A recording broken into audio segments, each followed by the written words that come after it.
Magandang araw sa inyong lahat, aking mga kaibigan. Kumusta kayo dyan?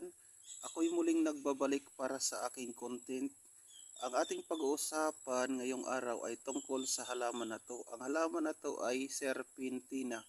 Ang serpentina ay maraming benepisyo sa ating kalusugan.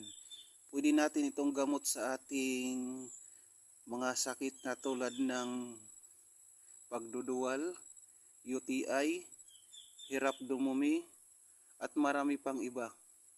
Ang gagawin nyo lang mga kaibigan, kumuha kayo ng dahon ayon sa nararapat sa inyo at pakuluan nyo siya ng 10 to 15 minutes. At pwede nyo itong inumin 2 bisis sa isang araw, sa umaga at bago matulog.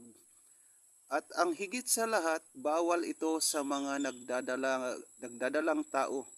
Uulitin ko, bawal ito sa mga nagbubuntis. Ayan mga kaibigan, sana mayroon kayo ulit na tutunan. At ako'y nagpapasalamat sa inyong pagsubaybay ng aking mga content. At kung bago ka lang sa aking Facebook profile, hinihiling ko na mag-like at mag-comment.